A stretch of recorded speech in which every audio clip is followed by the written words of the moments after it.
Welcome to Just a Joe Football Show. Of course, Leeds are going to shock the world, as people say, this weekend, of course, against Arsenal. Yes, big up Joe. Big up everyone that joined us from Just a Joe Football Show, of course. Sure. But Chelsea today, big test. The meltdown might start today, or Chelsea are going to get back on track. There is the Martinelli links to Saudi Arabia, guys. That is absolutely true. And actually, Rodrygo's agent is in England trying to find a move for him. After yesterday evening, he informed, reportedly, Real Madrid that they have to sell him this summer window in the last week. Arsenal are in talks.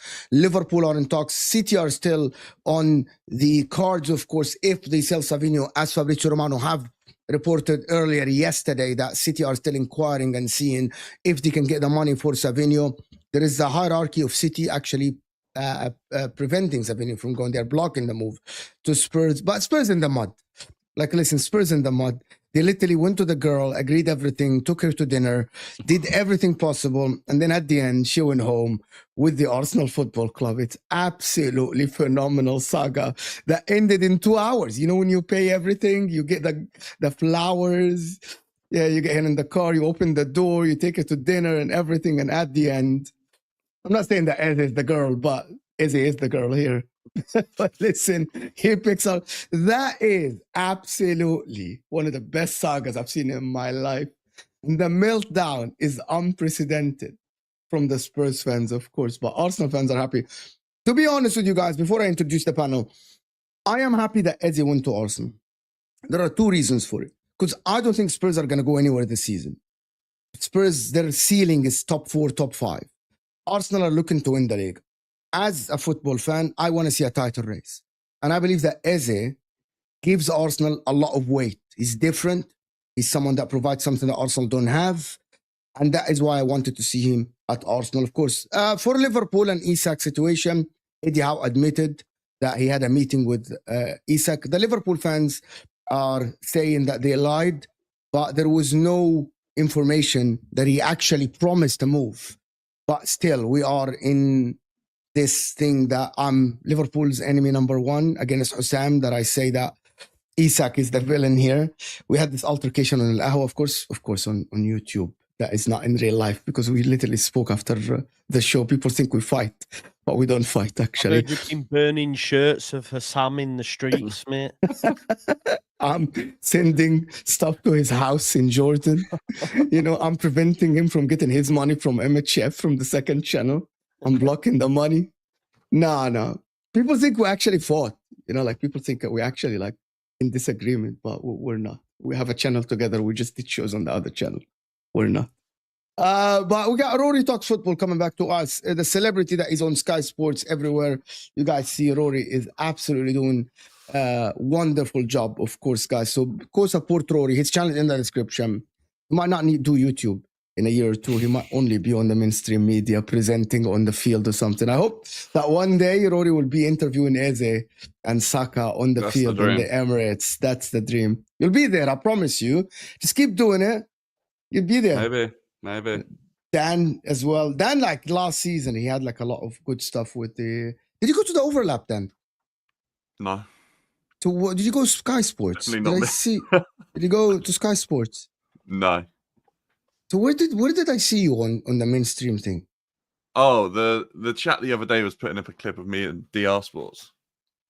Ah, okay. Yeah, well, DR Sports is gonna be mainstream. Not quite media. Sky Sports, man. No, I don't see, but hold on, who's bigger? Who's bigger? DR Sports or Sky Sports? Sky Sports. Sky Sports. DR in the space. Can I tell you guys for real? DR is bigger. Do you know why?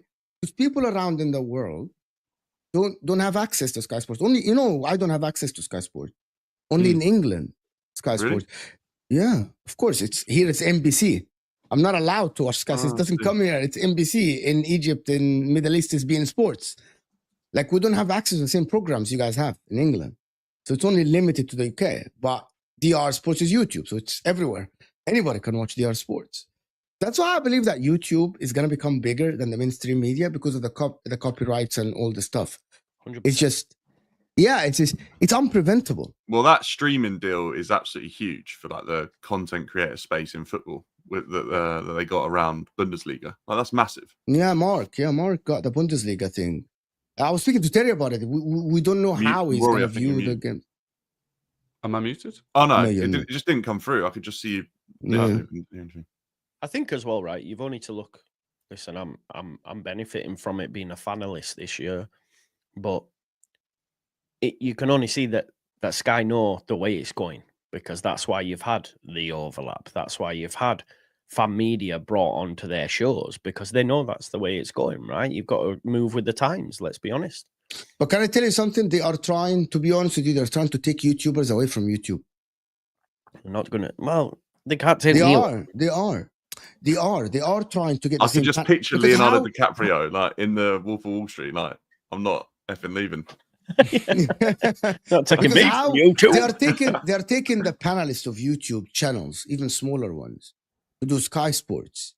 Okay, so you have your own pundits, you have your ex-pros, you have all these people. So why are you going to the fans unless you think that YouTube's taken over and the fan media has taken over? Yeah.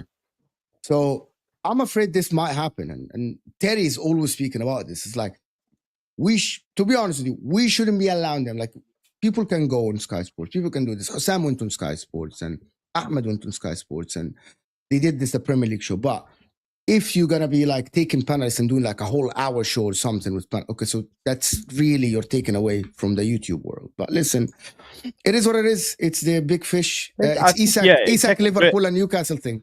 Yeah, to take a brave content creator to say, nah, you're all right, Sky. Yeah. You know what I mean? I'm a man of people. Yeah. Guys, we're just starting the show. There's 500 people in the house, people, and we're just starting. So can we get the likes up? We're not even on 100 likes, so hit that like button. And pick up everybody that joined us from Just As Joe Football Show. I'm sure there's a lot of you that haven't subscribed. I am very close to 41,000. I'm less than 30 subscribers away from 41,000. So please subscribe to the channel. And pick up my man here. Cronky out. Is Rodrygo to Arsenal? It's hope. That might happen. That might happen. Why are you laughing, Jamie? Liverpool fans now think that. Why Cronky out? They spent 1 billion in the last 6 years. Fucking hell. It took Kai Havertz's injury for them to go for Eze. If it wasn't for Havertz, they might not move to Eze. That's fraudulent. Is that actually true? Is that factually true? Allah Trory can tell us about this. Maybe it pushed them toward doing it, but like I think it made us pull the trigger more quickly than we would have done. Yeah. But I think the plan. Yeah, I'm not. It's a difficult one with the Cronkies. I mean, if they went and got Rodrygo on top of the window we've had, I think you'd be Cronky in forever. Maybe not forever, but you know there are a lot of people that say Cronky out because they want Arteta sacked. Because they believe they are complacent. They believe that they are comfortable, that they are happy with top four yes, happy they are happy with where Arsenal are. Arsenal growing in revenues, growing in stature around in the world. The fan base is growing like fucking crazy. I've never seen something like this. Like the last time I seen something like this is Manchester United in the 90s, where like everyone is supporting the team that is probably you guys don't know. You guys were young, but me and Joe knows this. Sharp is programs everywhere. The team that wears Sharp. I didn't know that this is Man United until like Sharp. And this is the team and Roy Keane and all these people, you know? So, but the fan base of Arsenal is growing massively around in the world, to be honest. It's catching up to the rest. Yep. Chelsea fans will tell you that Arsenal fans are catching up to the Chelsea fans around the world. That's what Chelsea fans believe. Catching up. Right? Who would have bigger? Yeah, I behind. think they'd be bigger. Yeah, I think Chelsea fans believe that some Chelsea fans believe that they have bigger fan base. Literally, by the way, guys. Honestly, I swear, Joe, they believe that in Africa, because of Drogba, Etienne, they have a bigger fan base in Africa. I swear, I've been told this plenty of times.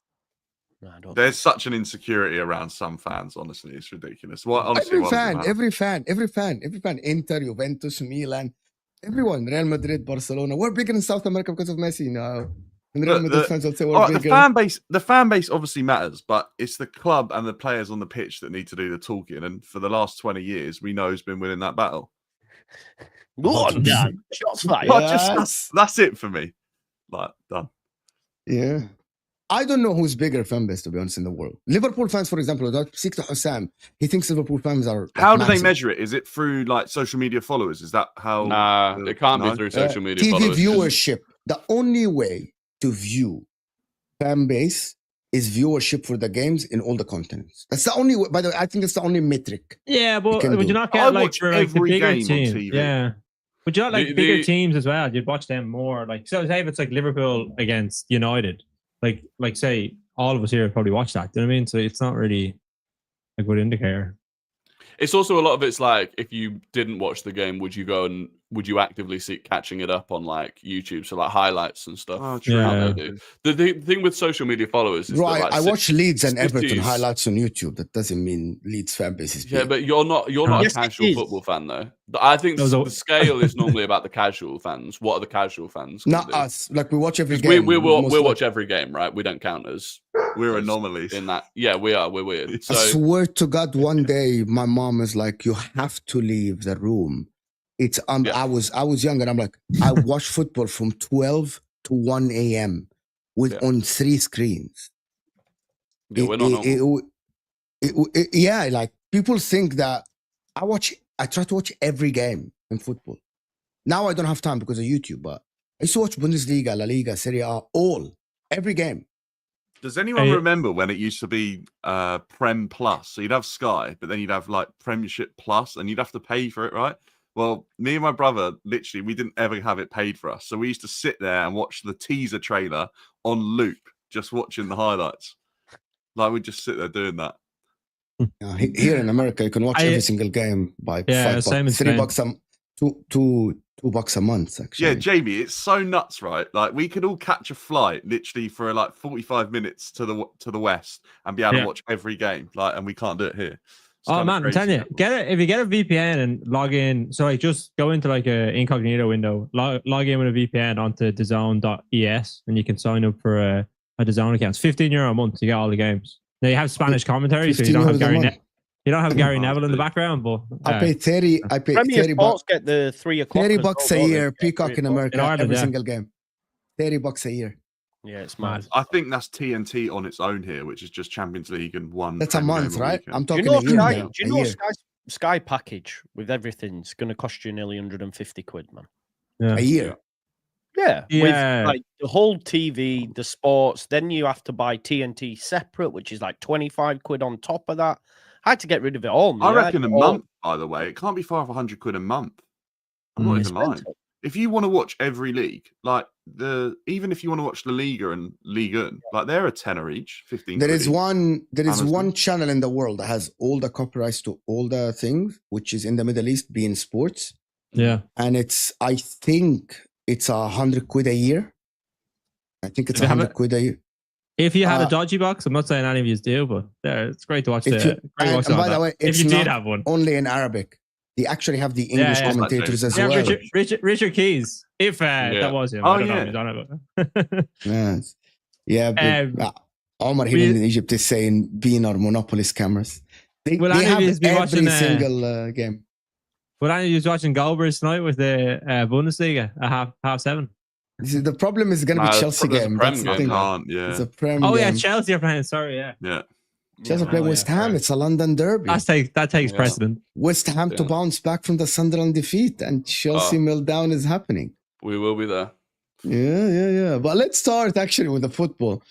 Actually, to be honest with you guys, can I get that Isak fucking shit out of the way? I haven't had you four on the channel together. What have I told you is not going anywhere more. I've maintained this for a while. Because I haven't spoken to Rory for a while. Mm. I've had in a lot of arguments with Liverpool fans about this.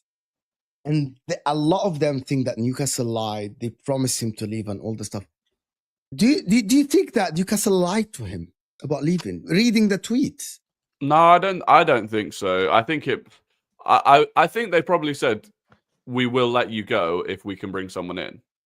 And I expect the assumption was that they would be able to bring someone in. And the reasons that they failed to bring players in have their, if they'd already sold him, would they have brought a player in? Yes. So I feel like they've not done as much as they possibly could to bring in another striker, because they know that they still have him. But equally, they were there for Ekitike. The deal had basically been done with Ekitike, and then Liverpool came in and took him. So if you really want to get annoyed as a Liverpool fan, like if you'd not swooped in and taken Ekitike, you'd probably have Isak now. So you can't have it all. You can't have it all. You can't have Ekitike and demand that you get Isak as well. No, we're not demanding that, but I think to say that because we got Ekitike, let's not say that it's just Ekitike that they've gone for. Do you know what I mean? They went for João Pedro first, then Chelsea went for him. Oh, don't get me wrong. I'm not going to curse. They've done a lot of damage in terms of not bringing in the players. And people are saying they maybe had a verbal agreement and they said, listen, if we bring someone in, then we'll let you go. And fair enough, that doesn't hold weight in terms of a contract. And people are saying, well, he signed a contract. But if you have a verbal agreement with someone and you say that, right, we're going to let you go after the season, and then you go back on your word, don't expect the player to be happy about it. Do you know what I mean? He's obviously going to be frustrated. He's going to be annoyed. Now, whatever you can say about the way he's gone about things, fair enough. But to say that Newcastle don't have any blame in the situation, I think is no, they do have blame. Stupid. Yeah, they do have blame. I think they've tried to negotiate too hard on so many deals to the point where it's just and then you look at João Pedro, they could have stumped up the money. Johan Visser, if they'd gone for Visser properly before Mbeumo went to United, they would have got him for what they want to pay. But then they wait, and then Brentford hike up the price. But that's normal, right? So they keep doing it. It is what it is. I think. In my opinion, this is my opinion. Newcastle need two conditions: need to sign a replacement, and they need to get the money that they think they are worth. Yeah. And the problem is Liverpool haven't put that on the table yet. And I was speaking. Let me say that one thing, Jamie. I was speaking to Hussein. Isak should not pay for Newcastle failures. What I mean by that, it's not his fault that Newcastle are incompetent and they can't sign a replacement. However, at the moment, Liverpool have not offered the money that Isak can go to Newcastle and say, it is not my fault that you can't sign players. I brought you the deal. I brought you the money that you said I'm even close, like 140, even 130. Let's say 130. At that time, Newcastle will be 100% at fault. Why? They are incompetent. You told us there are two conditions. One of them is on me as Isak to bring money from whatever club I want to go to bring the bid that you guys said. And the second is that's your part. You do your part. You sign the replacement. It's not my fault that. And the reason why, because he doesn't control negotiations. Maybe Newcastle are presenting a bad structure for payments, and that's why they get rejected. Maybe they are not presenting the project. It's not his fault. He shouldn't pay for that, right? But what he's at fault at is not bringing the money that they demanded. They demanded that money. At that time, he is completely, what is the word? Obliterated or obliterated, whatever. Obliterated from fault. Like, I brought you the money. It's on you now. You take that money and you try to sign someone. It's not my fault that you're incompetent and you can't present your project. Where I have an issue with him going on strike in the way that he has is, and it depends whether you think what Newcastle have done is incompetence or deliberate, but it's a two-way street with a footballing contract, right? So he's going on strike and refusing effectively to abide by his contract because Newcastle have got it wrong this summer. So we all agree Newcastle have got it wrong in terms of not bringing in the striker. They've made mistakes, so he's going on strike. If it was the other way around and he started making mistakes and he wasn't performing and he wasn't scoring, and Newcastle went, right, we're going to renege on your contract. We're not going to pay you. They can't do that. It's impossible. Right. Legally, they can't do that. Legally, they can't. Exactly. You're not having the issue right now. If he did his ACL and Newcastle went, that's the contract done. You can't do that. So you can't have it both ways. Yes, Newcastle haven't done as well as they should have done. He still has a contract to play football for that club. And I think Newcastle said it in their statement. Our priority is Newcastle Football Club and our fan base. So we are not going to take less money than we think Isak is worth or pay more money than we think a Vissa or whoever is worth purely to make Isak happy because that's what he wants. Our priority is the football club. And I think that's the way it should be. Yeah, I agree with you. I think at the end of the day, it's the football club that stands the test of time. You know what I mean? Players will come and go. But I think it's difficult in a sense of, if you think of, like, say United with the situation they have players sitting on their contracts now that have massive contracts, like Anthony, Sancho, and they're getting offers from elsewhere and they're probably going to have to take half their wages. You know what I mean? So in that case, it's still the player's fault. Whereas, like, say, fans are getting annoyed at the players for not wanting to leave and they're saying, well, we have massive contracts. And in that instance, I would still put the blame on the club because you're the one that gave them the contracts and then they're well entitled to sit there. But people are saying they lack ambition or whatever. And then this is just the opposite end of that scale where he's saying, you have promised me something. I should be allowed to leave. And now that you can't find her. But they never said that they promised him that he would go. Never, ever. Eddie Howe came out and said they did have conversations towards the end of last season. I was just having this conversation with Sam, Ashraf, and David. Okay, having the talk with a player doesn't mean I promised him to leave. Having the talk, maybe Isak just informed him I want to go, and he said, "Okay, we'll look into the situation in the summer. We'll see how much money you can bring in. If we can bring a replacement, we will let you leave." That is not a promise. And the people, some of the Liverpool fans, I'm going to say some, that say that Eucharist is the same. Literally, the president of Sporting said that we made an agreement that he's going this summer. We made an agreement. We already promised the guy that he would leave. Sisco, the same. Sisco, his agent, said that he was promised to leave. And the president of RB Leipzig never denied it. He said, yeah, we told you that he's going to leave. We're just trying to wait, sit. We're going to get you the move that you want, but for the right money. But Isak was never promised. And Newcastle is so adamant that they never told him, we promise you that we will let you go this summer. That never happened. But some fans want us to believe that there is a promise about leaving. There's a promise about the contract, which is they are completely at fault about that. But they never promised him to go. In their statement, Eddie Howe, even Craig Hope said that, guys, don't mistake this for a promise that he would go. In the tweet that came out like 2 hours ago. That is their journalist. But Isak wants us to believe that he was promised to leave. That never happened. Yeah, I think that's the big difference between Gyökeres and Isak. And I don't even fully agree with what Gyökeres did. I prefer, it's different because he wasn't promised anything, but the way Eze's handled leaving Palace, for example, completely professionally, I think that's great. But the difference is, firstly, Gyökeres had an agreement in place last summer of give us 1 more year and we'll let you go, and we'll let you go for this price. So there's 2 things there. It is 100% we'll let you go, and if this price is paid, we'll let you go. And then that price was offered and they rejected it, right? So that's the difference. Yeah. Whereas with Isak, it was at the end of this season and they've gone, okay, we'll try and make it happen. And again, could they have tried harder? Maybe, but I don't think it's a broken promise. I think it's Isak's just frustrated because he thought he was going to get his way. No, I wouldn't say I wouldn't say it as a broken promise. But what my kind of point is that, say if you have a conversation with someone and this is all that they're having, just one-on-one, they're talking to one of their verbal agreements, whatever it is. I completely understand that none of that holds weight. You still have a contract, you still have to do that. But if you have those conversations and then it doesn't materialize, obviously a player is going to be unhappy. And I think that's what I'm saying. I think Isak is to blame because maybe he didn't get it right, and similar to maybe if I don't know if Gyökeres did that with his contract, but he didn't obviously put that into his contract that he wants a buyout clause after 3 years, whatever it is. And I know it's very hard for like agents to kind of put them in or get them agreements done, whatever. But I would put it from the point of view that I think Isak's being made to look like a villain in the whole situation, but I think Newcastle and Isak are to blame for how like the relationship is broken down. And I think it comes from incompetence of the Newcastle side, not being able to get a striker over the line and bring in someone to replace. They've obviously let Callum Wilson go as well. And then it comes from the situation where Isak probably feels he's frustrated and this is the only way he can do it to maybe push through a move.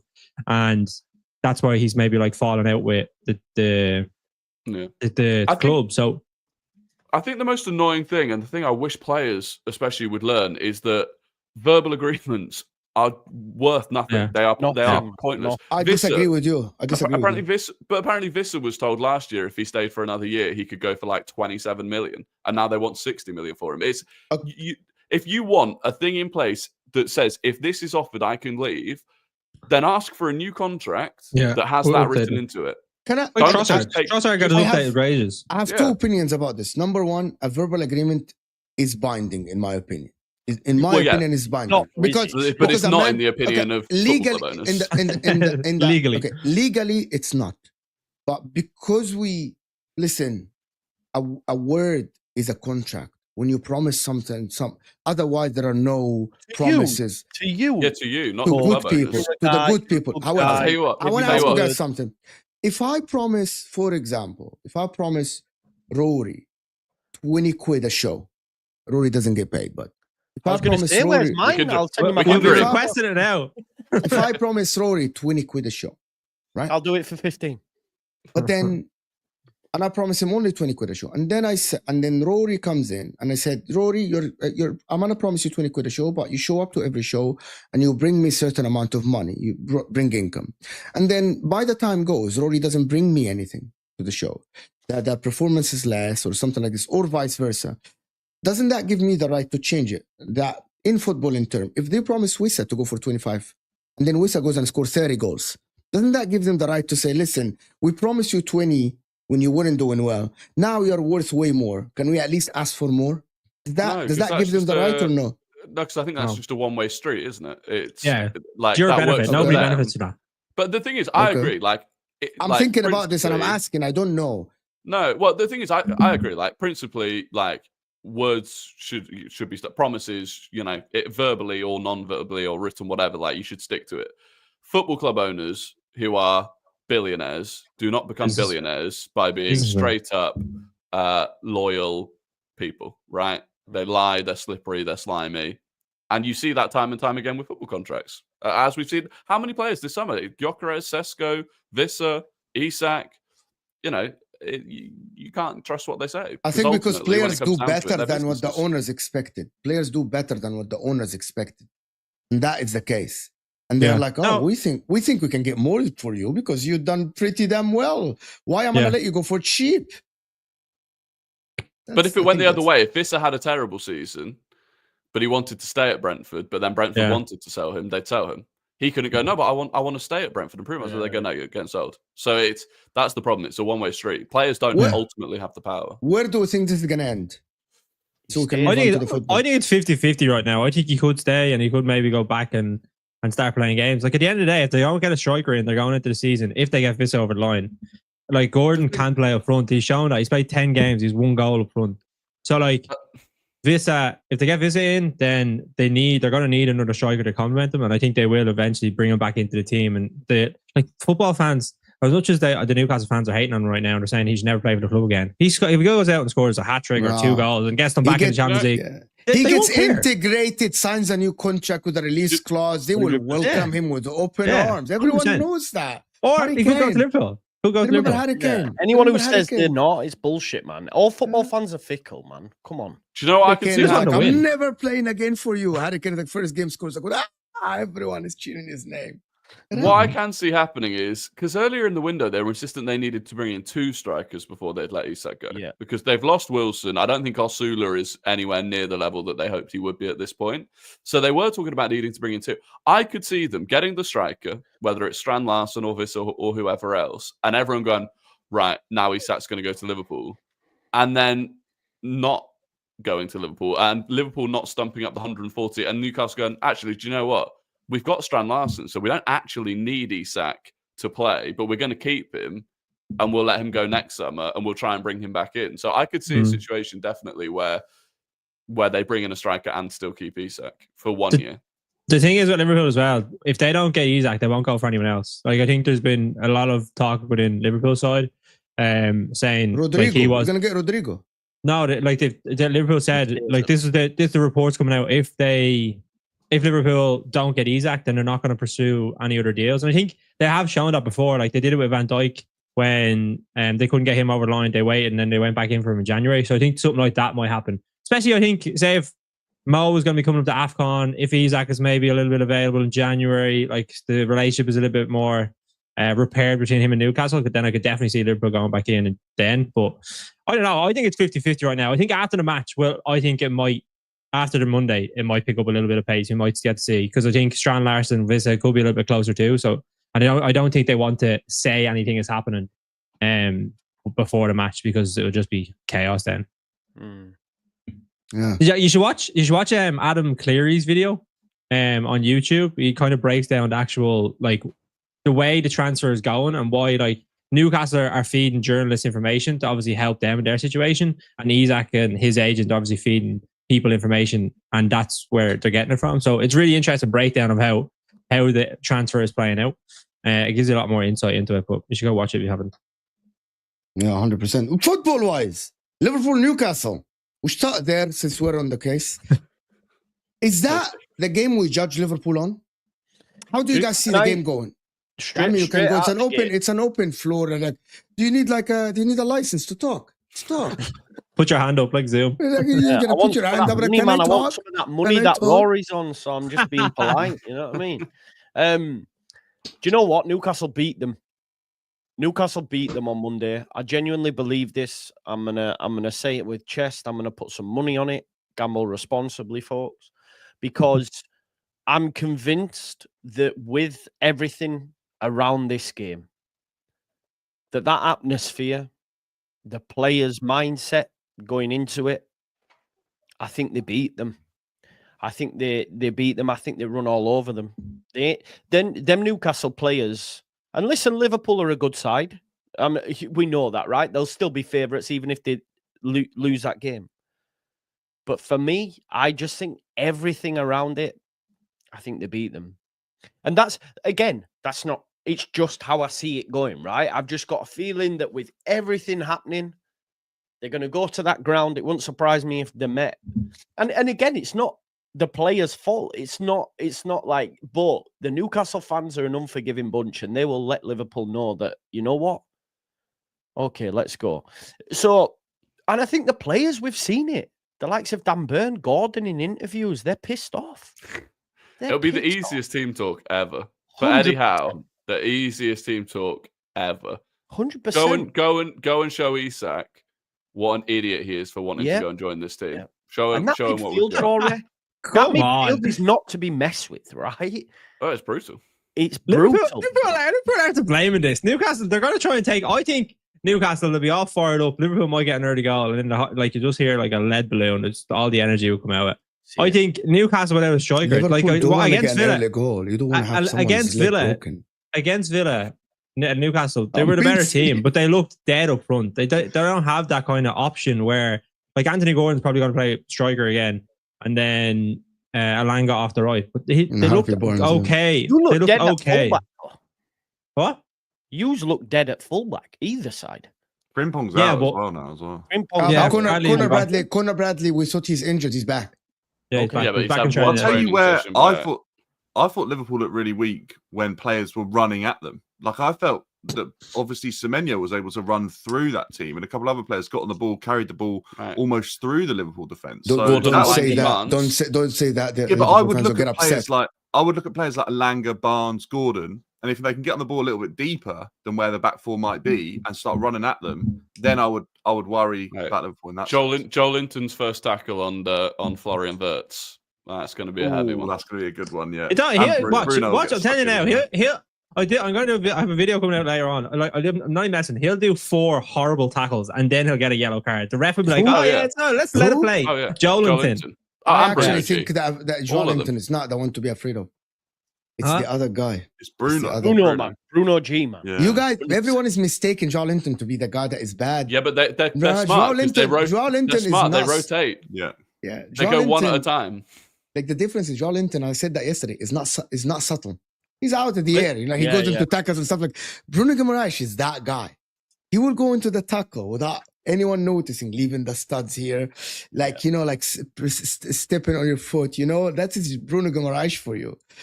Bro, he's trying to do it. Genuinely, imagine the atmosphere at St. James's when they walk out. Especially on a Monday night. And then Wirtz looks up next to him and Dan Burns next to him. Yeah, man. And then they look to the right on the way out, and then they see Van Dijk, Salah, Gravenberch, Alisson all lined up, and then they're like, you know what? Maybe the atmosphere is good, but this team is going to cook us. Did they beat you in the League Cup final? Oh, shut your mouth! Yeah, we were dead, and we had already wrapped up the league with then Dan. You had, to be fair, you had. I may be wrong, but I've just got a feeling. Can I ask a question? Does this game change anything about the saga at all for anyone? No, if Newcastle win, they'd be like, oh, yeah, we got our little dig in against Liverpool fans. But if Isak comes to us, like, it doesn't matter. You have to take it your best player. So I think it'll be interesting because I think it will tell us a lot about maybe where this Liverpool team is at, because they obviously have Arsenal the weekend after. So if they do lose that game, it puts a lot of pressure on the Arsenal game. But I think with Gravenberch coming back, I think it'll probably be a draw. I think a goal, like 2-2 maybe, something like that. Because Liverpool are leaky at the minute, but I think they just have so many goals and so many positions, and I don't think you can kind of keep them quiet. I think to beat Liverpool, you have to be scoring like minimum 2, if not 3 goals, because like that's how they will score 2 or 3 goals. I think the Carabao Cup game is gonna play a massive factor that happened because Newcastle have the belief that they can beat Liverpool. I think that is what is gonna happen. I'm with Joe. Like the atmosphere is gonna play a massive role. And the only fear is actually tackles and crunching tackles and injuries and stuff like this. We know that players get riled up by the fans and they're not friendly at the moment towards Liverpool. And that would be a big factor in the game. And you don't want to see injuries in that game, to be honest with you. But I think it will tell us a lot about Liverpool's season, actually, this game. Because you'll see a lot of games like this. A lot of games from Liverpool when they go to United, when they go to other teams, it will be like this because everyone wants to be the champions. Everyone wants to be the champions. You're the best team. You have Salah, you have Van Dijk, Wirtz. Everyone wants to beat Liverpool. Nobody cares about the rest.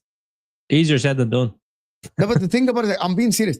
Nobody cares now about beating City as much as beating Liverpool. Nobody cares about beating Arsenal as much as beating Liverpool. Liverpool are enemy number 1 now. Everyone wants to beat Liverpool. That was never the way. Nobody cares. No, I mean, in the sense of you always want to beat the champion. I mean, 100%. Person that holds the league. Yeah. But how do you see the team, guys? Before we move on, are the Liverpool team as good as as the fans and the pundits and everyone is talking about them?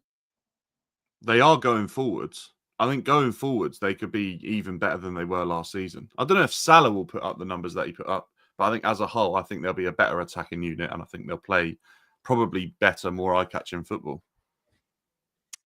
Yeah. I don't know. I think it's Rory's I got Eze now. Rory's like, I got Eze, bro. I don't care. Oh, yeah, but that changes Arsenal's discussion as well. We'll talk. It's 100%. Oh, my word. Yeah, I can't wait. With Liverpool, I can't wait. I do definitely think they miss Trent. In terms of an attacking sense, I think they miss Trent and the creativity that he had. Yeah, I think like starting 11-wise, their attack's definitely exciting. I do worry about the lack of depth that they've got now, in terms of senior attackers. If they're going to lose Harvey Elliott as well, but they're not going to use Harvey Elliott is for sale. Yeah, if they lose Harvey Elliott, we haven't sold him yet. Where's he going though? Like where? Leipzig, Villa now. Villa. Leipzig, right? There's a Villa now. Oh, for Xavi Simons. No, I think in terms of like how dangerous Liverpool will be.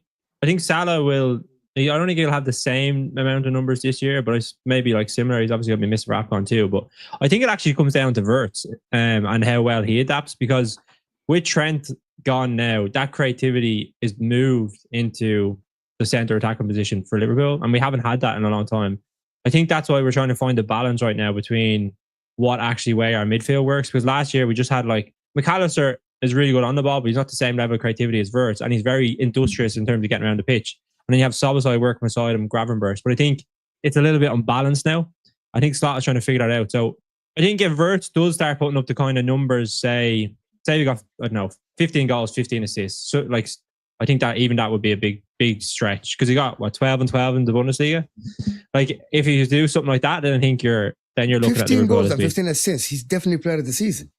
Yeah, but that's what I'm talking about. Like it depends on how money that you'd think. He should be player of the season. Yeah. My expectations are high. Like, you guys think that Wirtz should get 30 GA in the Prem? He shouldn't have like 5 goals, 5 assists, like 400 million. 20 to 30 is a reasonable amount for that amount of money spent on a player with that much hype and pedigree. I don't know. Did the Bournemouth game tell you anything about him, Jamie? Because I watched him and I think technically he obviously looks superb, but I do physically think weak then. There's going to be a period of adaptation. I've been saying it for ages. He's not an explosive player, and you could see that he'd get on the ball, and he wasn't able to get away from the oncoming players at times. Yeah, I think we probably did. I'd say he learned a lot. I remember there was one time when he picked up the ball, like he did a lovely shuffle, and then he got away from Semenyo, and then Semenyo was like right back at him. I think stuff like that, maybe you don't have the same physicality in the Bundesliga, and he's probably like a little bit of a time to adapt to that. But he's smart. Yeah. Adam Wharton is the biggest example of how you can get around the pitch without touching the opposition and still look brilliant on the pitch. Adam Wharton is not the strongest guy. Skinny guy, not the strongest. But you watch Adam Wharton, he's so silky and smooth. He doesn't have to get into the physical altercation with others. If Wirtz can develop that awareness but he's of positioning, hard as nails though, Wharton, isn't he? He's born in Blackburn. He's like rough. It's a different position as well. I don't know. He's playing. I don't know.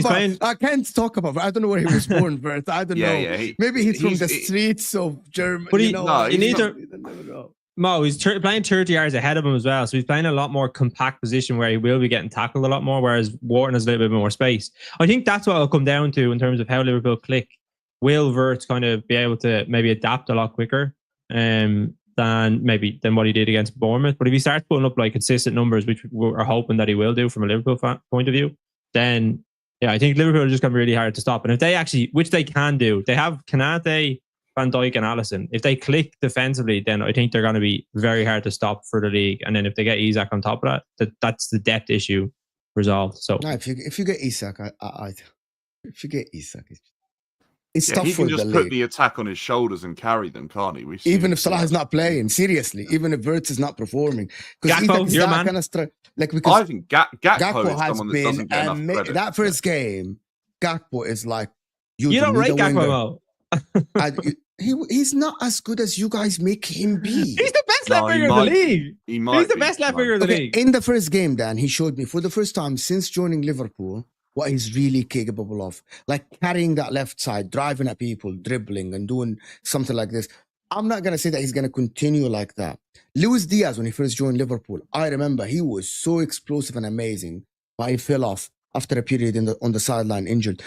Gakpo can do that, but he hasn't done it. He has been at Liverpool for a while, guys. Last season, he had a great season, though. Last season, he's the best left winger in the league last year. Guys, yeah. Then, again, last year, great. I think he stood up and made people take notice of him because people weren't sure what he was going to be.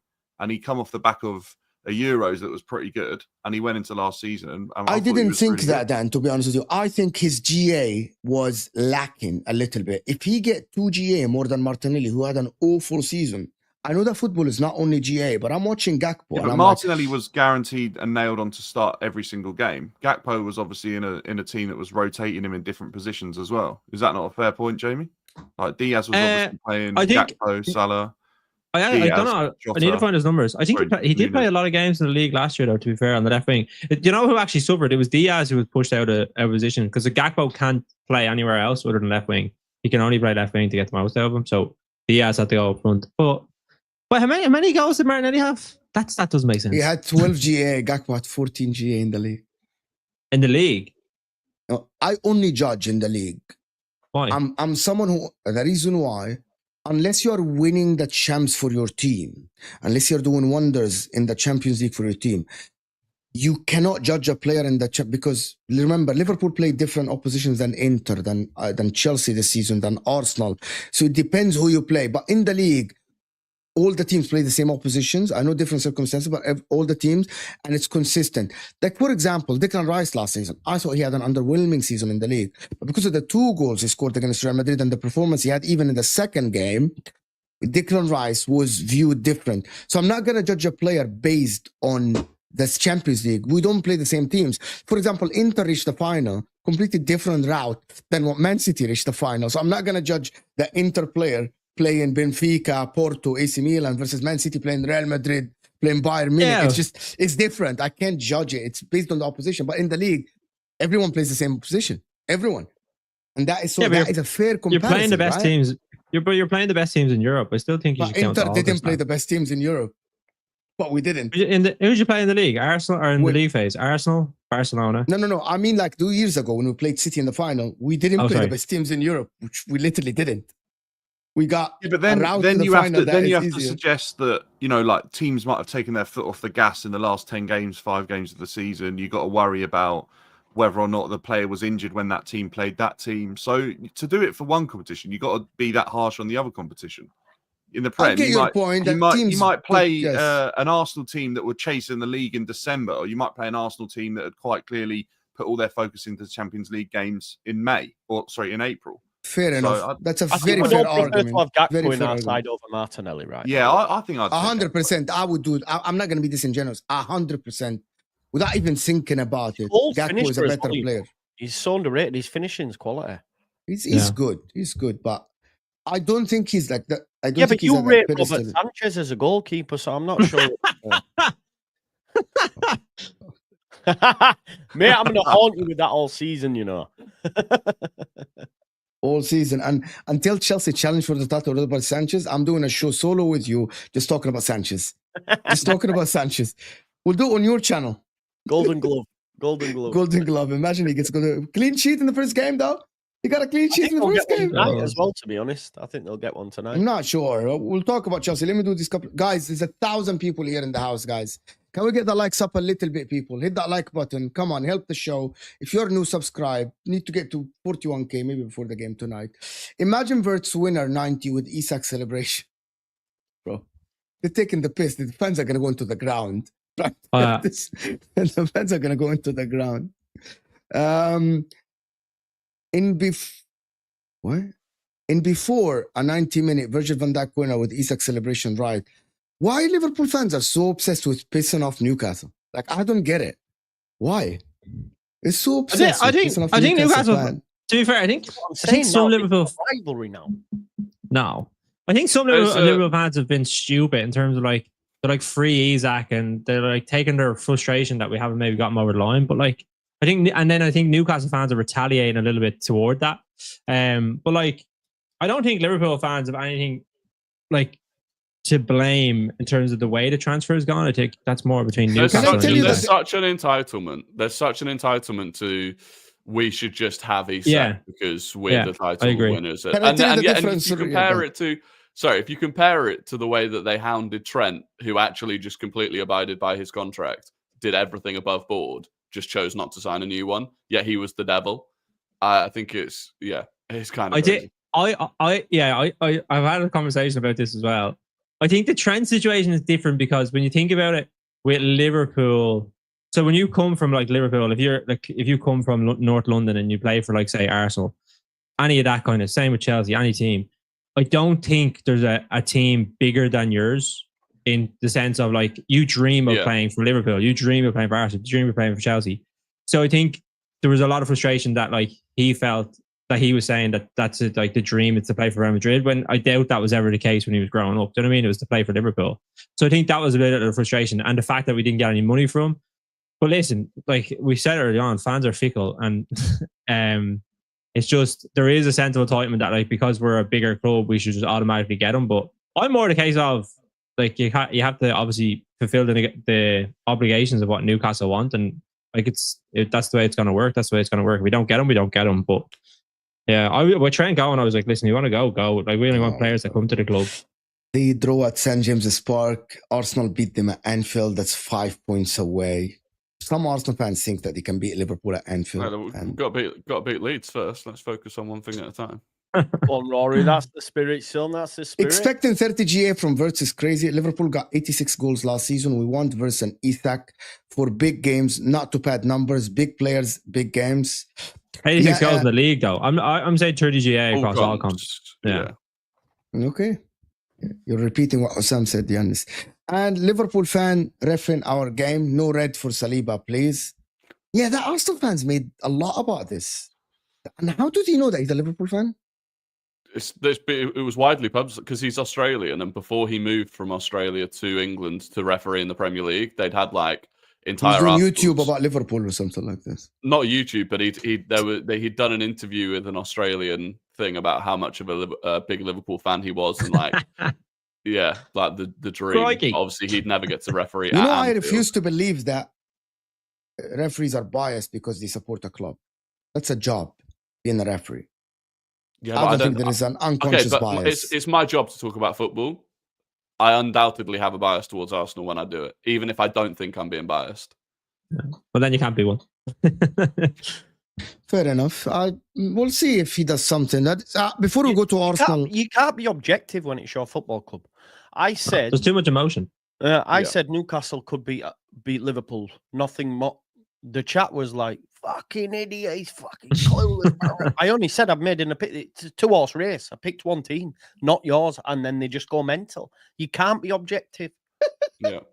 Do you know, it's been so painful to me, like in the build-up to the Everton game, even more so with the Arsenal one. It's like everyone just assumes we're going to get rolled over because of the last 2 seasons, and it pisses me off.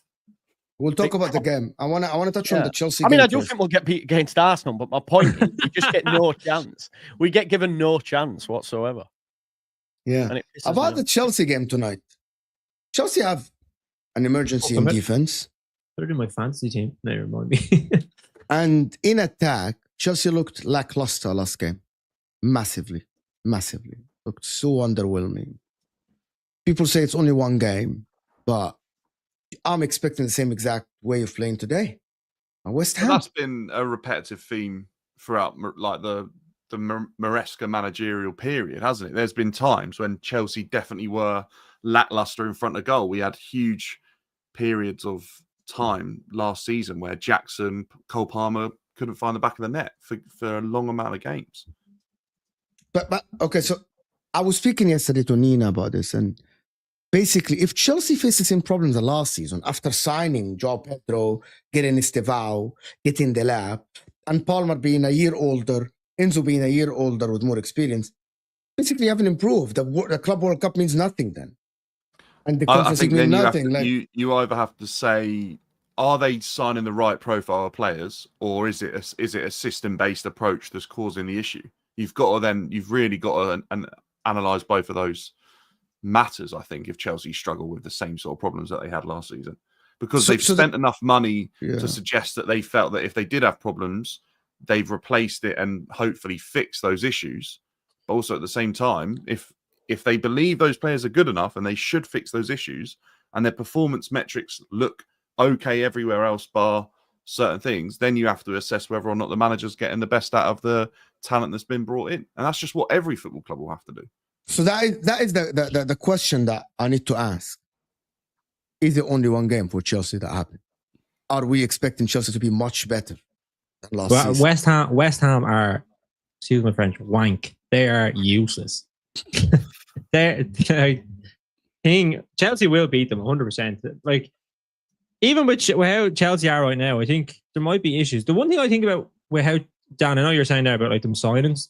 I know João Pedro and Delap are definitely probably better than Jackson, but they're not like massive upgrades. That's what I mean. So are they doing enough in terms of their recruitment? Because like Gittins looked shocking the other day. And Gittins sort of The one that concerns me with Gittins is that if you buy Gittins, why would you not then buy a left winger that's of a bit more prominence, a little bit more experience, has got the proven sort of stats there? But it looks like Chelsea are dead set on putting Garnacho and Gittins in the same squad and sort of seeing who develops more. But yeah, I think that maybe if Chelsea struggle again this season, that there could be question marks, and I mean in front of goal, there'll be question marks about the recruitment. Were they the right sort of players? Because I mean, João Pedro had an okay Premier League season. He had a fantastic sort of brief spell at the Club World Cup, but I don't think his Premier League season was, really something to write home about that gets you a move to one of the teams in the top 4. I don't know how everyone felt about that, but there's a lot of penalties. Wasn't a lot from open goal. Yeah. I think Daniel Welbeck probably had a better season as a striker for Brighton than João Pedro. Yeah, I don't know. It's a weird one with Chelsea because I still feel like they do struggle to break teams down, especially if Cole Palmer isn't in the game. But Chelsea fans, or not you, Dan, in particular, but you hear so much from Chelsea fans about how like Moises Caicedo is this incredible all-round midfielder who is so much better on the ball than Declan Rice, and it was therefore criminal that Caicedo wasn't in any of the team of the years ahead of Declan Rice. It's like I look at a game like that one against Palace.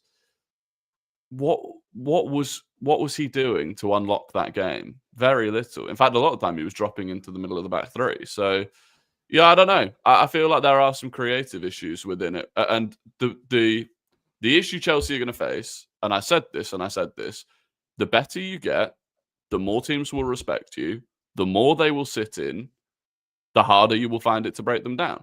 And it was all right. It was all well and good coming off the back of a season where you finished 12th. And no one respected you, and teams thought they could get at you, and you had loads of space in transition, and you had pacey wingers. It's not the same when teams are setting up in the back 5 and sitting in deep.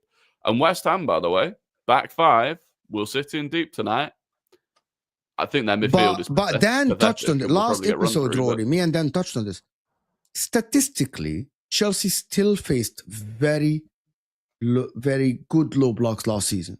Like that happened last season. It's not new. Teams are not going to respect Chelsea more. But only really the second half of the season, unless I'm mistaken. But I felt like it was only after the Wolves game when Chelsea won. Since that point, every team that played Chelsea sat back. Every team. Because it didn't matter who.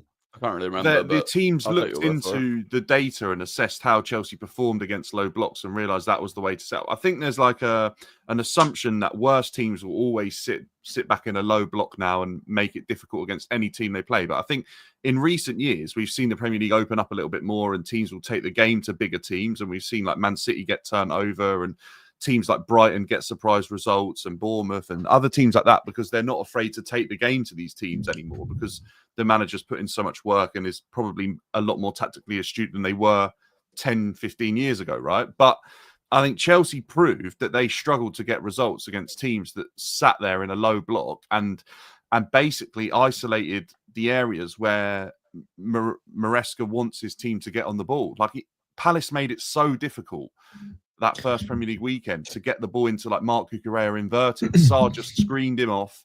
The pass wasn't there. And it made Chelsea's whole system sort of come to a halt because we were all well aware that Maresca doesn't have a plan B in that sense. So the players aren't aware of sort of what to do in that situation. I think it made it very frustrating for Chelsea, especially in the first half.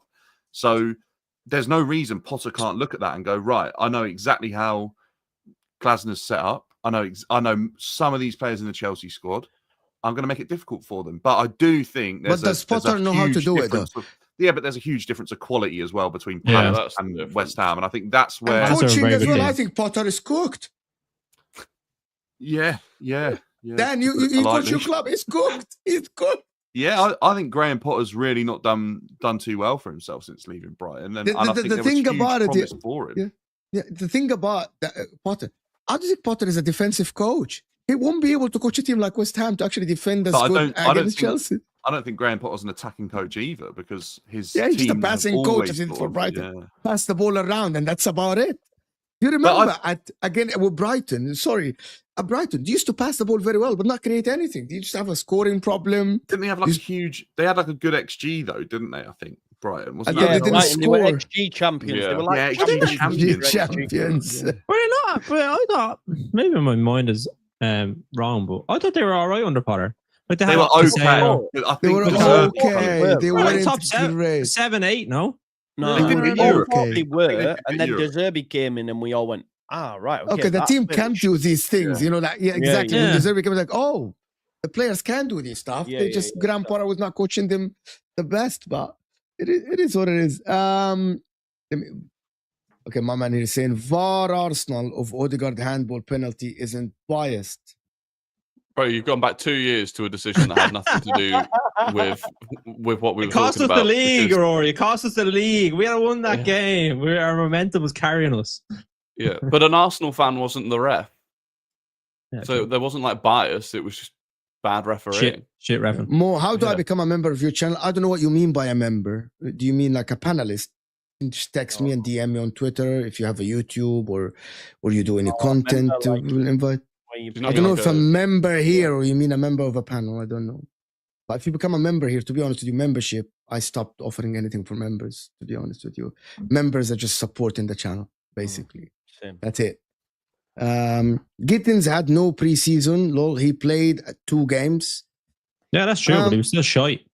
Did he start? I can't remember. Did he start the Yeah, game? he started left wing, yeah. The end product. that- just so wasn't that's- there. And So he's good, isn't like tips Esteban, over, dribbling and he was nothing. the best player on the pitch. when Esteban he came was on. our best player. Come on, yeah, Yeah. definitely. I think that's your Esteban will point. probably- I think he should start, to be honest. Yeah. Like, Gittins should be off the bench because when he came off the bench, he looked better than starting the game. There's Okay, too much here's pressure. the dilemma that Maresca will be going through right now.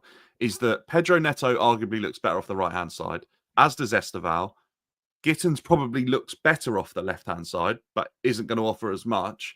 Who do you play? Do you play Neto on the left-hand side, and then Esteval has the right-hand side? Recruitment That's what he's that's the thing. Recruitment is the thing now. Recruitment. Well, it's Recruitment. obviously then that's what they're going to add. They're going to try and add Garnacho into the mix, aren't they? Or Xavi I think Simons. it changed today. Oh, is Neto? It's Oh, changed no, today. no, It's no. Simmons now. You don't think Plattenberg. it's both? Because personally, I think it could be both. Both, it depends on Man United. If Chelsea are not, Man United are not going to sell Garnacho for £25 million.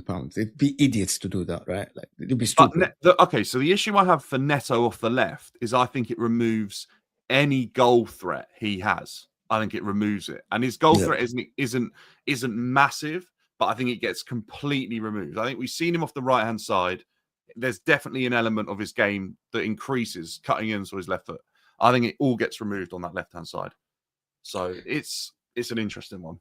I have a thing that I think should happen. I think João Pedro should start on the left. I could hear that, to be fair, because I think Delap is in with a chance to start as well. I think Delap looked like the better That's striker why. out of the two. Against West Ham, a low block. Remember Delap I central. said, yeah, Would you João play Pedro two on up the front? left. at the end of the No. season. Did you play 2 up front? No. Not to start with. But Delap that's didn't João start. Pedro. That would be what happened in the Club World Cup, where he starts João Pedro a little bit off the forward and he plays 2 up front. I think he should do this. I genuinely think he should start João Pedro on the left.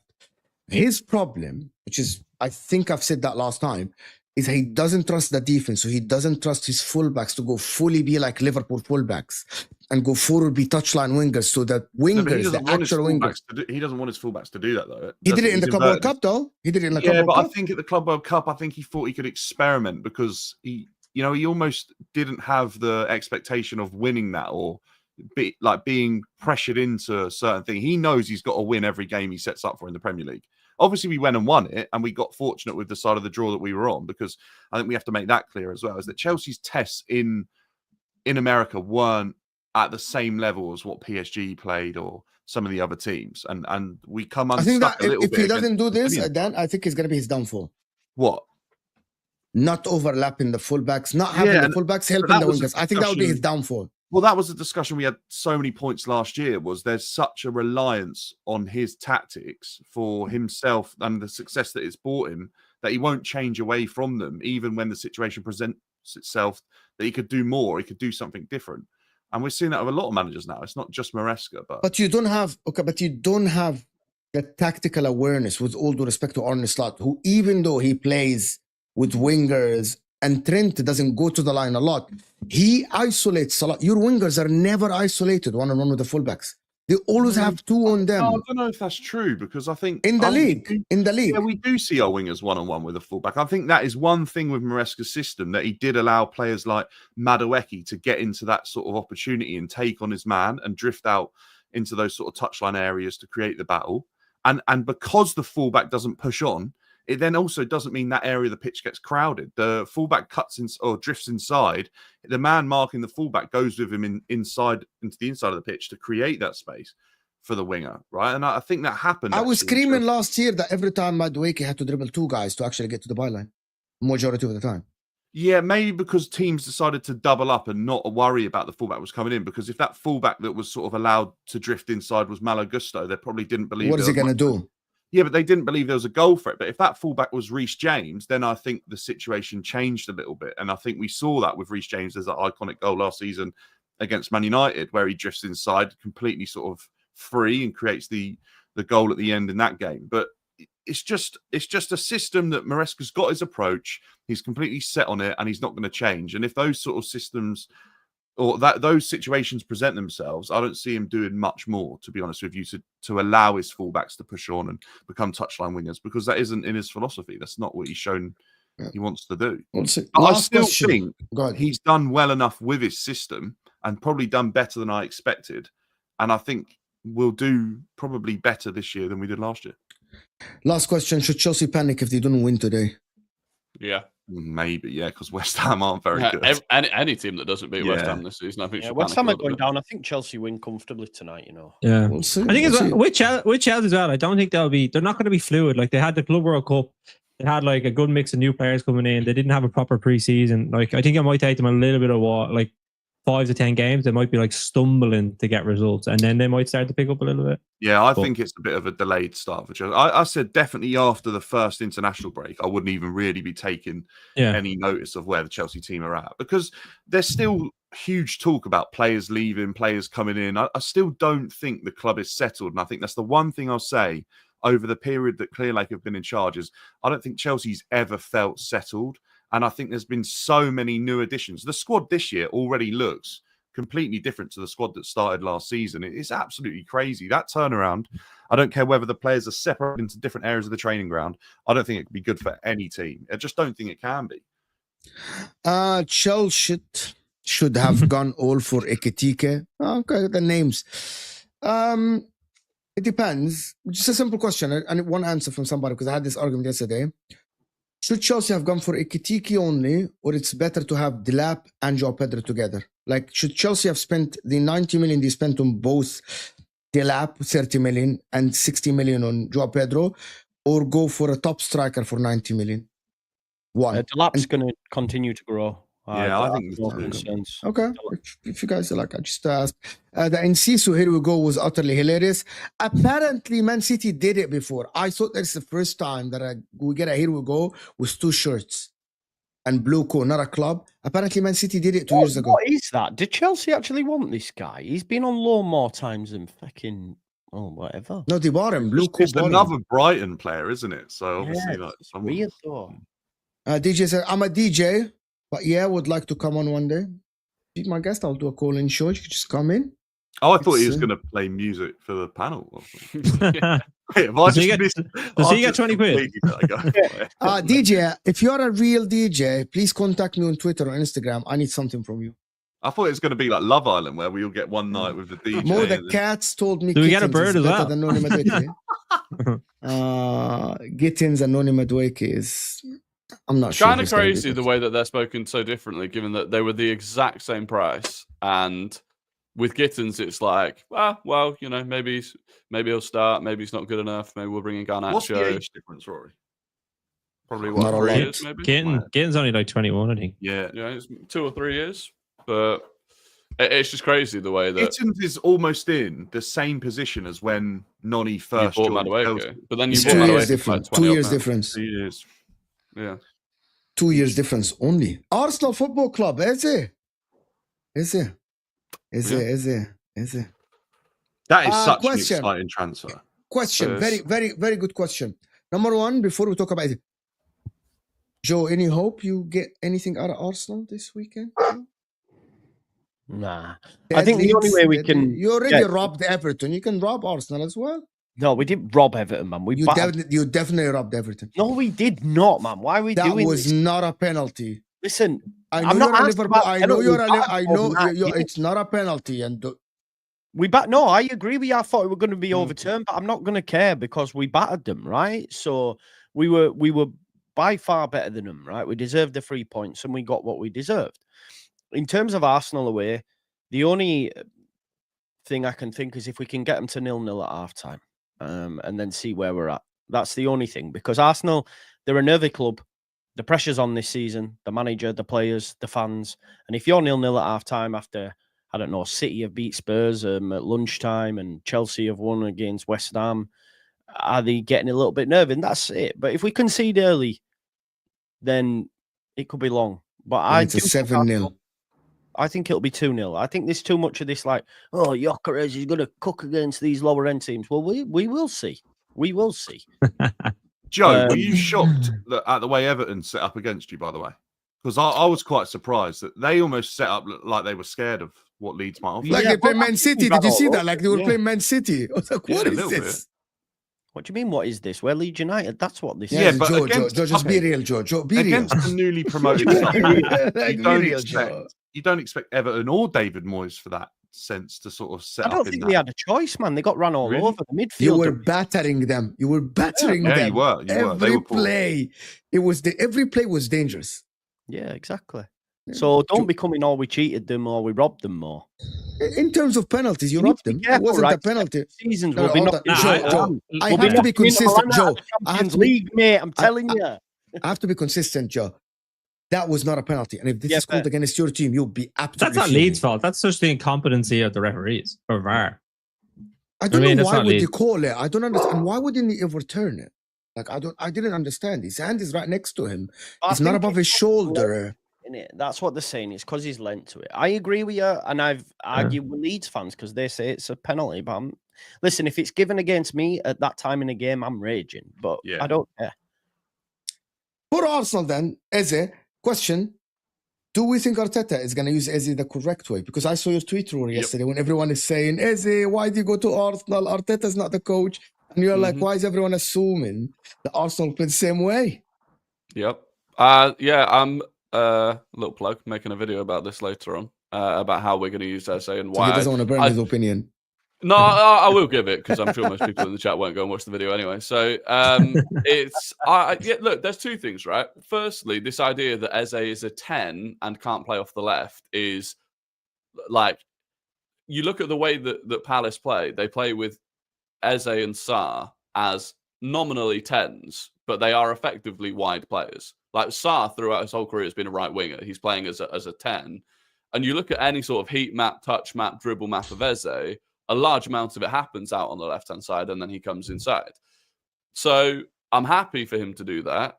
And if you look back with Arsenal, I know like there's been this idea that Martinelli is just forced to stand on the touchline and that's it. But prior to that, we used to see Emile Smith-Rowe play off the left-hand side a lot with an overlapping fullback in Kieran Tierney. There's a goal I posted earlier from Smith-Rowe against Brentford where Tierney makes the overlapping run, Smith-Rowe dribbles inside, scores.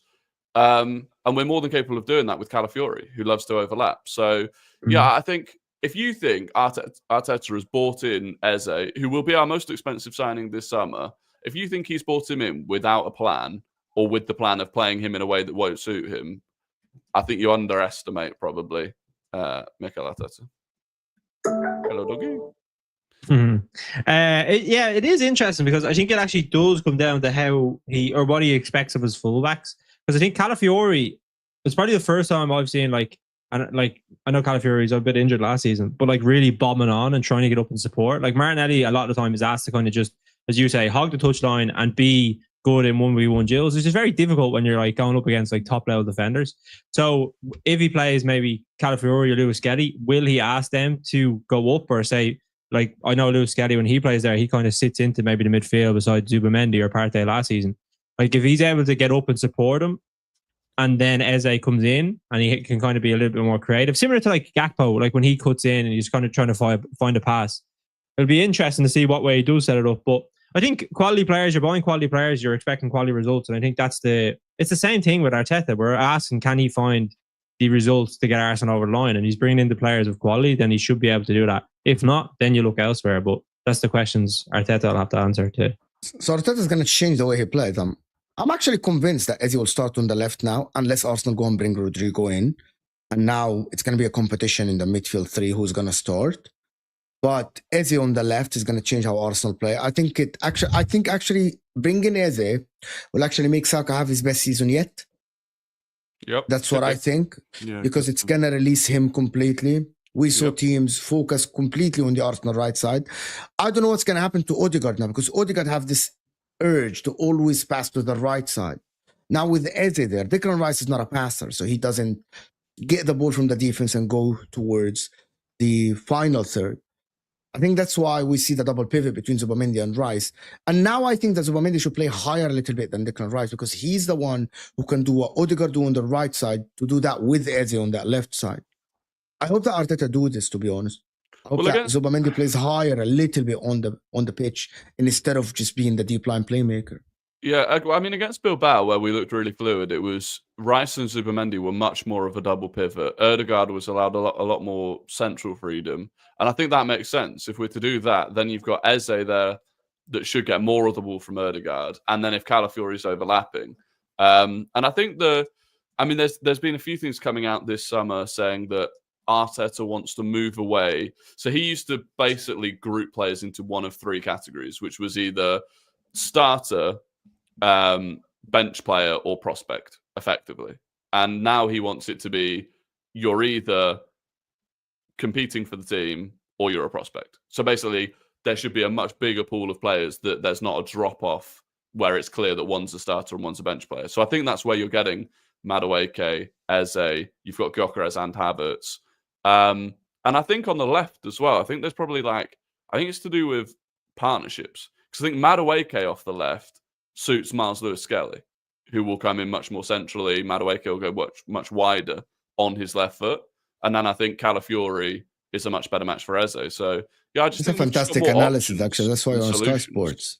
Yeah, that's what they pay That's for. a fantastic analysis, actually. It's a fantastic point. It's the first time I hear this point. That was the lowdown.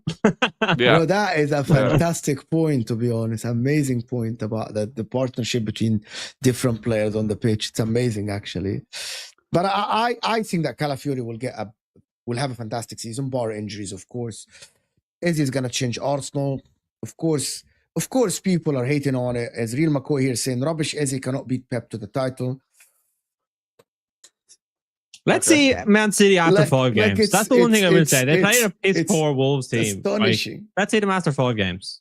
But they have to play Spurs this weekend. Arsenal do, Jamie, no matter what they do, people are always going to have the belief that Arsenal will not do anything. No matter what they do. Fine. If Eze can't help beat Pep to a title, then there's no pressure on Arteta, right? Because he's not expected to win anything. That's fine. It's astonishing.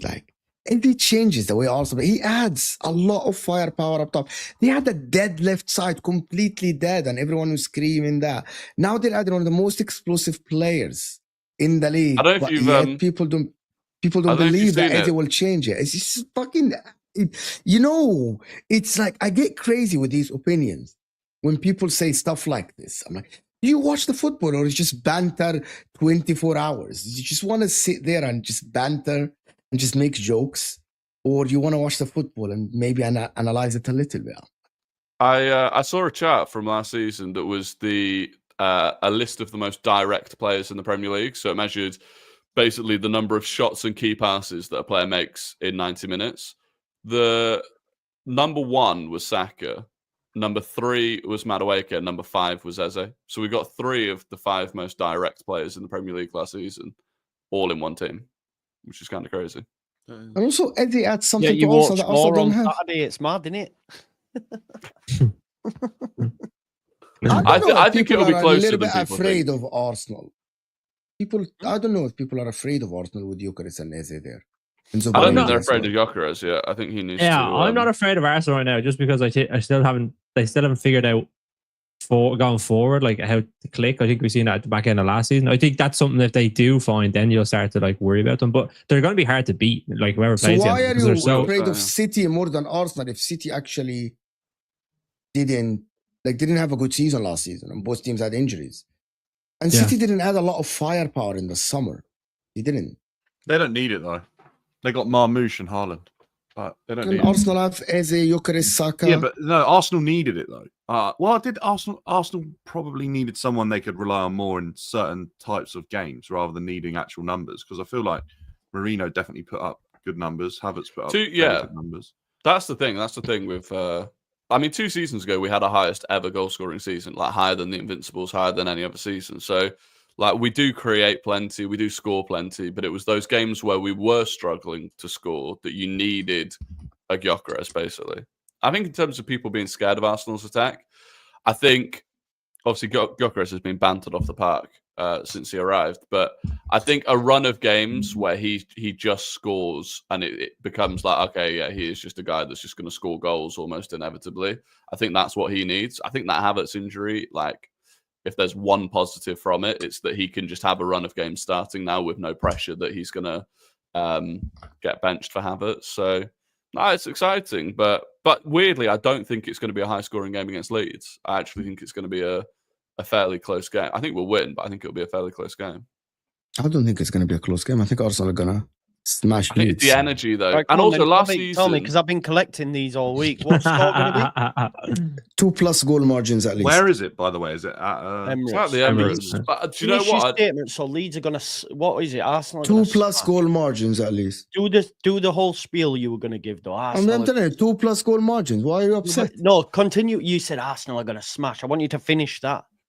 Arsenal are going to smash Leeds. Yeah, what score? I said 2+ Not the goal margin margins. thing. What score? Go on, Mo. Give your opinions. Say it with backbone. Okay, again, it's 3+ goal margins. Well, you said 2 a second ago. Do Arsenal concede, Mo?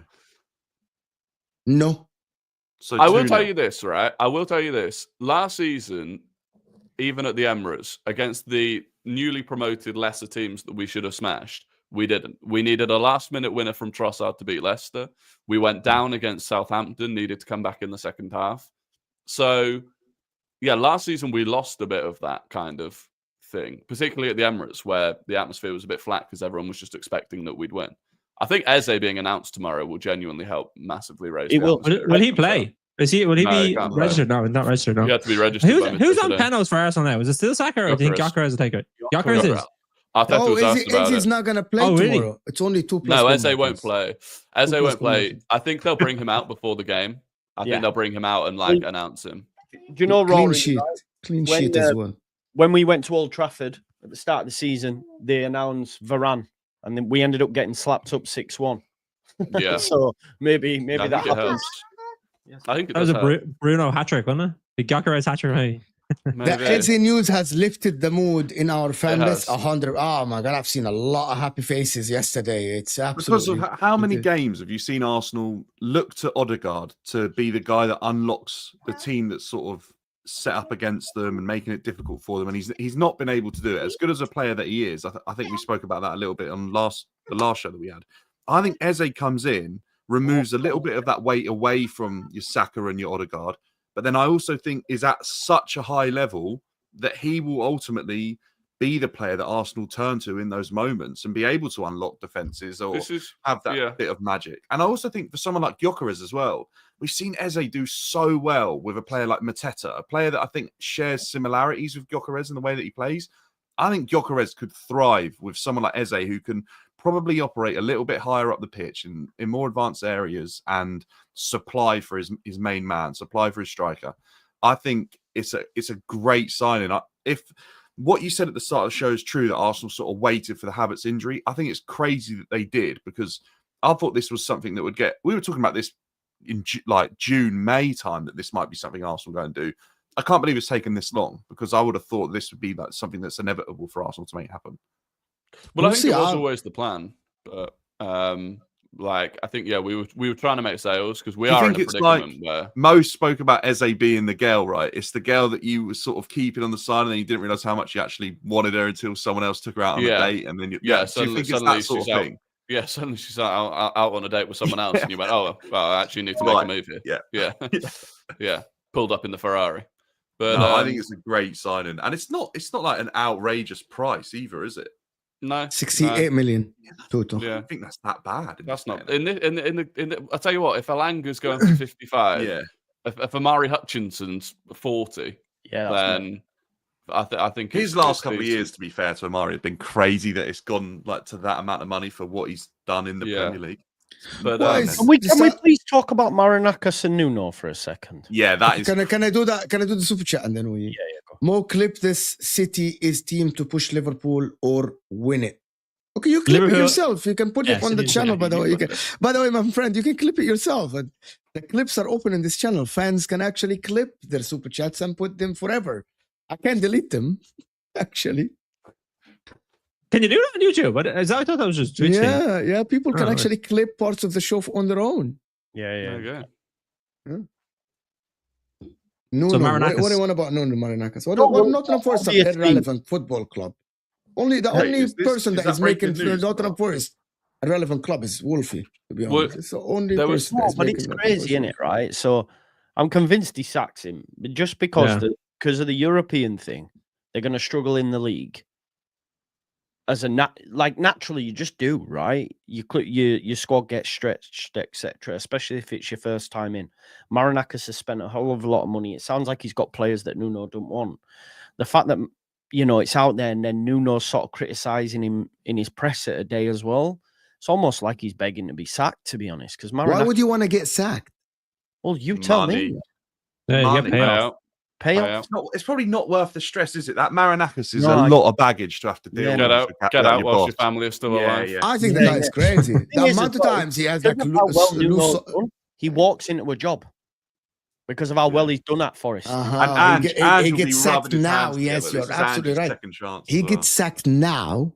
He gets Graham Potter job in like a month. 100%. That's what I'm saying. It'll be a race to sack the manager to get Nuno in.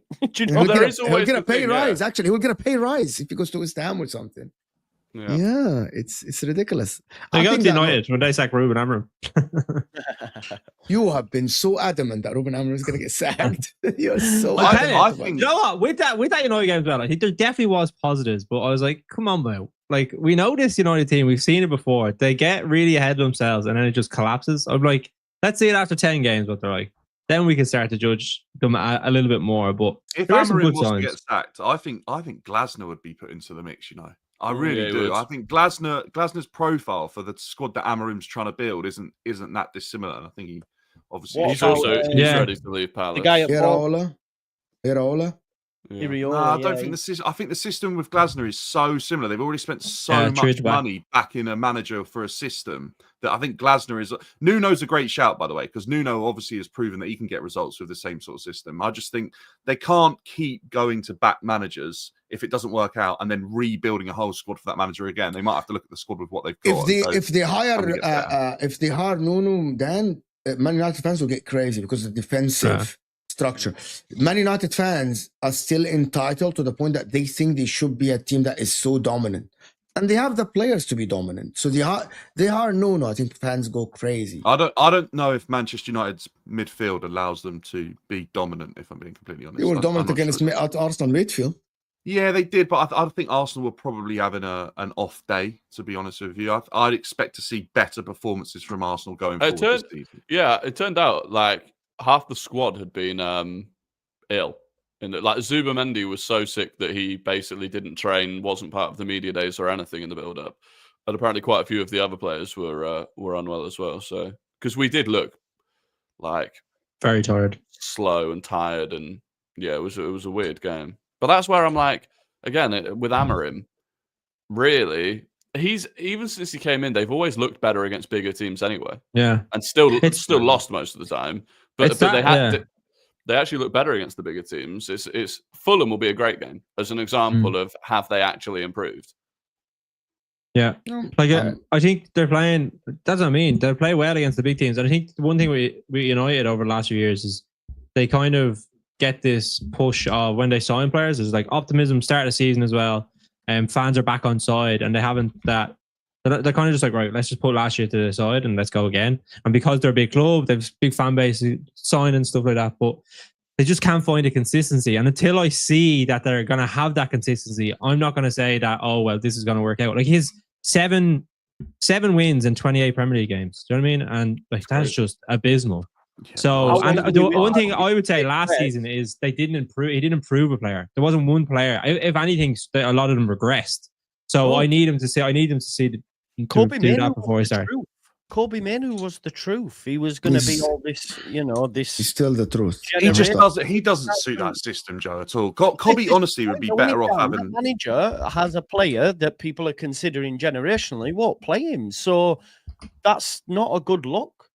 It won't be long. He actually played him in forward areas, didn't again. he? Instead of He'll be this out like again. traditional midfield, right? We played him as a striker in some games in the Europa League.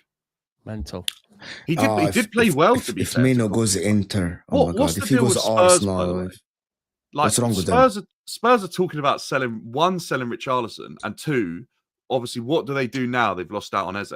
Like, who do they get in? Morgan Rodgers.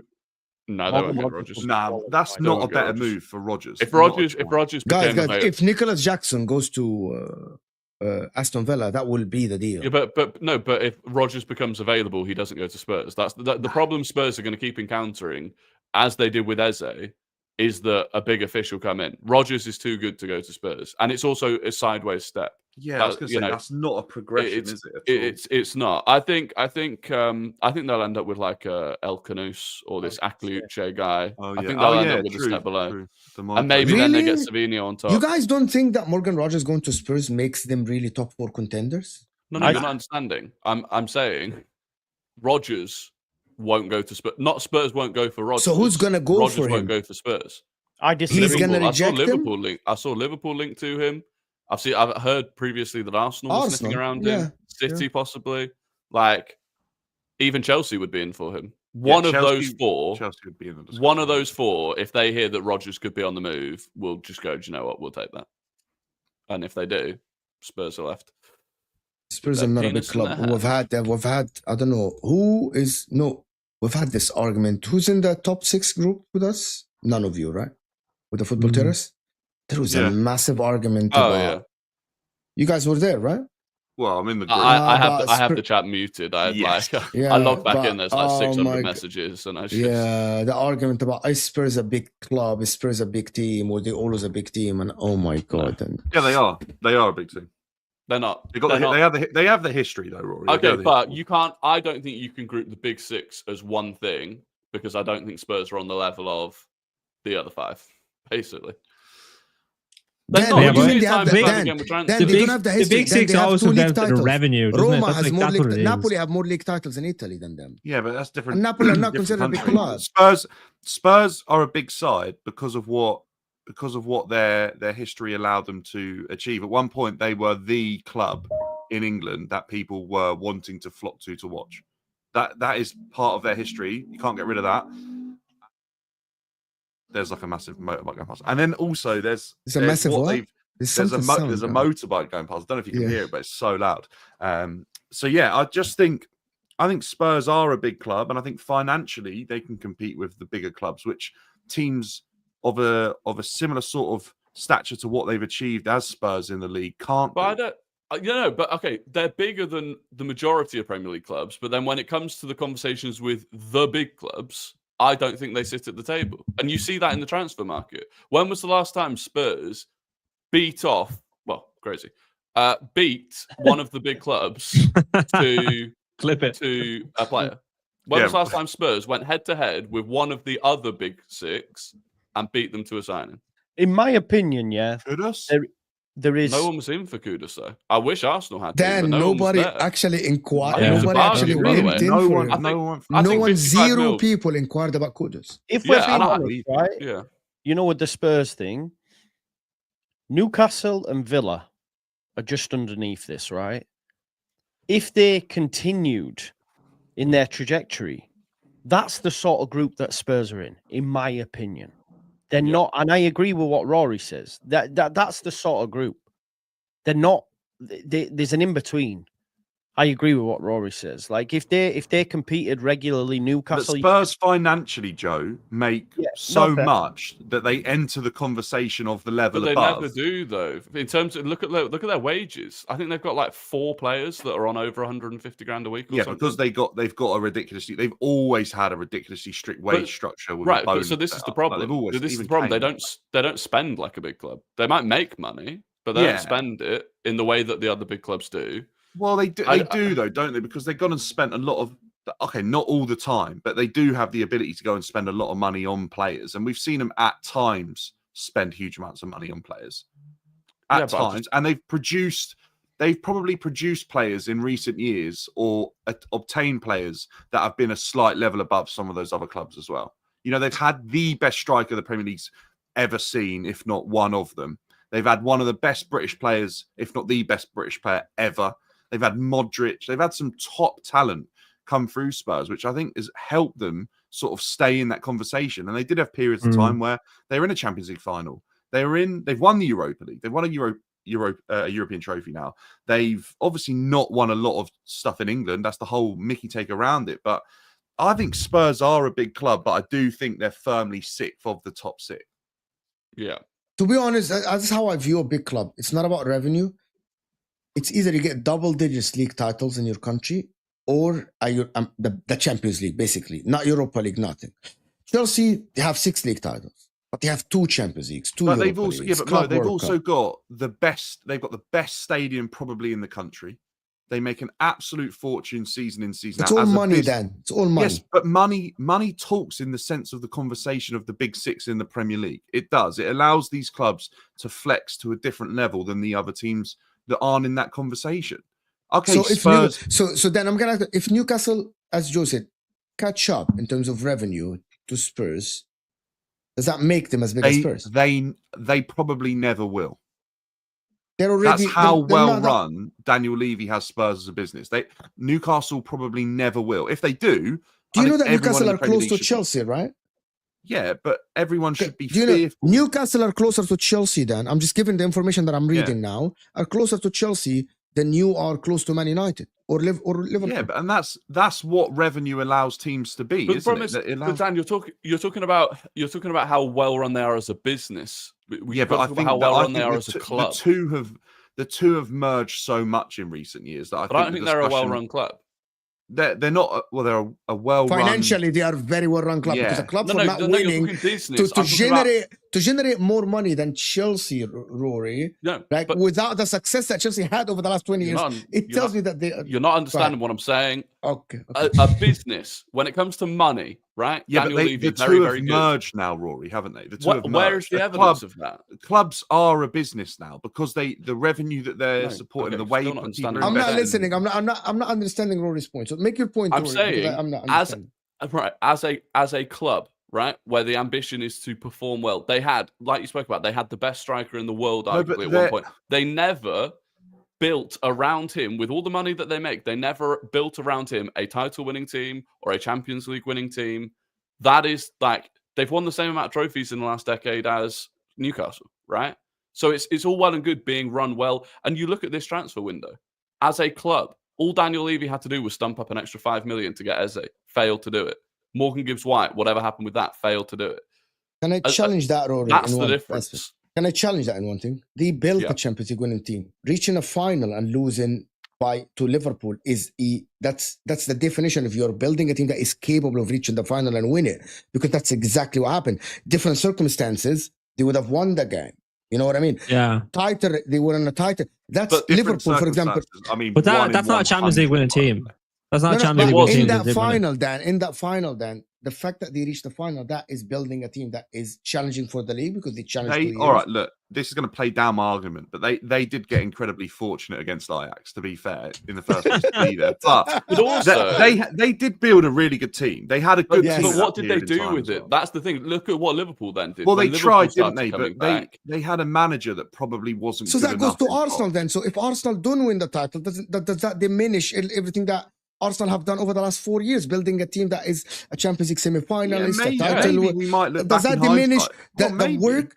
Arsenal, by the way, the fan base of Arsenal, we spoke about this, grew massively over the last 3-4 years because of what Arsenal achieved, because of the stature of the players.